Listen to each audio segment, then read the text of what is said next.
The Bears and Chairs extension resources are going to help you get the most out of your Bears and Chairs language learning kit. They're going to help you support the child in their learning and offer you some new activities to extend the learning in some slightly different directions.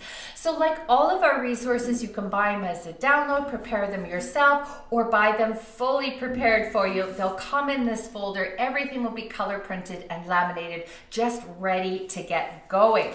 So inside, you're going to find a Bears and Chairs checklist. This checklist is going to help you remember what items to bring out at what level. So for level 1, we got our big bears and black chair. Level 2, we add the small bears, and level 3, we bring in the white chair. Now the other use for this checklist is to do an initial sort of probe on their comprehension, and then when you clean up, to do a little bit of a probe on their expressive abilities. So how I do that is I'll just put it on a clipboard and I'll put out the bears and the chairs or whatever is needed for a level, and then I'll say something like, hey, we got to make sure we have everything we need for this game. Do we have a big yellow bear? And so I'm going to see, are they looking at me? Are they attending to what I'm saying? Are they processing what I'm saying? Can they find that big yellow bear? Do they know their size and color? What are they going to say? Are they going to say, yep, got it, or here it is? I'm going to be listening to their response.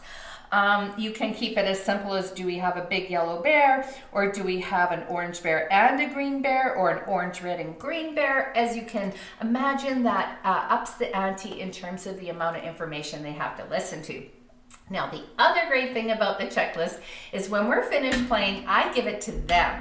And I tell them to tell me what to put back in the box. So they are now being the speaker. I'm going to see how that vocabulary flows from them. Is it easy? Is it difficult? Is it hard for them to find the words? Or do they find it very quickly? Can they use it in a phrase? Maybe I give them what's called a carrier phrase, like put back or I'll say, tell me to.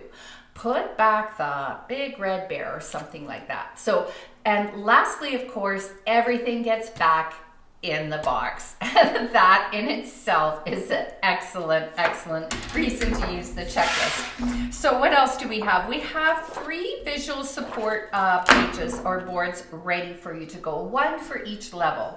So as you can see, we have just the main vocabulary needed, or the main words for this activity. So if the child is needing some support in comprehending what you're telling them to do with the picture card, you can use this to aid their comprehension. So you could say, put the blue bear on the chair. Get the blue bear, put it on the chair. And you'll notice everything is in the right word order in order to construct a phrase. So that is level 1. You could do it, like I said, to aid in comprehension, or to help them when it's their turn to talk. So they're telling you what to do. I'll put this in front of them. If they can't think of the color word or the position word or put the words together in a phrase, that's what this can help you do. Level 1. Level 2 is here where we bring in size, big and small. So then you would say, put the big blue bear on the chair. And of course, they would do the same if they need that support when it's their turn to talk.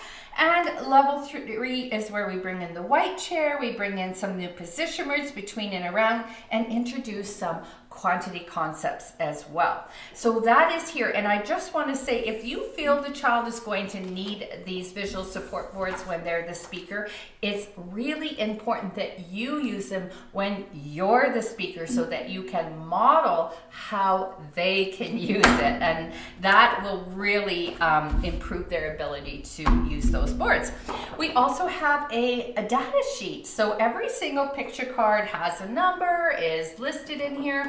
So you can go through and you can really evaluate where they're at receptively and expressively for each level. I mean, you're going to be able to develop some goals from here as well. I mean, if they understand 20 out of 30 but can only say 5 out of 30 at level 1, well, the goal is pretty obvious: to increase their ability to give these instructions themselves. We have a vocabulary list. So this is the exact vocabulary, the important vocabulary embedded in the picture cards. So if your goal is to teach a certain number of basic concept words. You'll know they're in here. You can speak to it. You can check them off when they got it. There's some developmental information on position words or prepositions, just general, so you kind of know what to expect at different ages. There is a bear maze, and what you can do with this one, of course, is take the bears themselves and run them through the maze. Every bear is lined up and ready to go to find the berries. And what I would be interested in is watching to see if they get more and more and more efficient as they get to the last bear. Are they going to remember how to get through the maze successfully? And you know, there's a lot of language that can be added while they're moving the bears through. Oh yeah, move them down. Oh, go up. Oh no, we got stuck. It's a dead end. Go back, go back, go back. Oh, this time we need to turn this way, turn left, turn right, go to the top, go to the bottom. Oh, we made it out of the maze. So a ton of great vocabulary and phrases you can use while they're engaged in that activity. This is a line tracing worksheet. So we're doing a lot of fine motor skills here.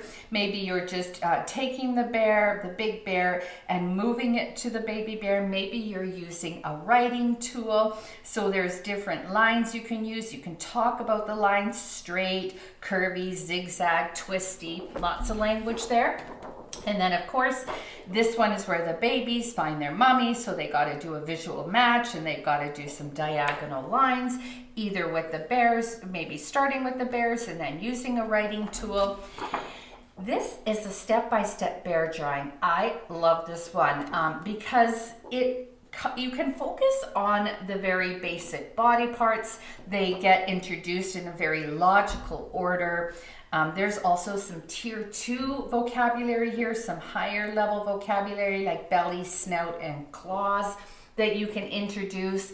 And just doing a shared drawing activity creates so many opportunities to model language while they're engaged with the activity. So I might put this up on a board between the child and I. If we have a whiteboard, draw a line down the middle and refer back to it and say, oh, we're going to draw a bear. Our first step is to draw a circle near the top of the board or near the top of the page.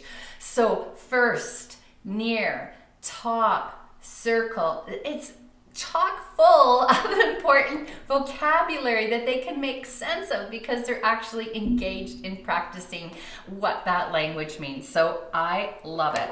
We also have these 3 little sheets that help the bears get on the move. So we're going to introduce some plurals here because it's the green bears, and some verbs, jumping, and then of course still a prepositional phrase, over the rock. So there's a lot of fun with this, a lot of movement. To talk about the verbs now, we've extended the sentence because we have a bit of a verb phrase in there. So there's 3 of those to get the bears moving, and then there is recommendation of different books and songs that go really well with this kit that also focus on prepositions and time words and simple phrases and repetitive phrases. So it's all there for you to keep going and keep the kids growing. Check it out. Thanks for listening.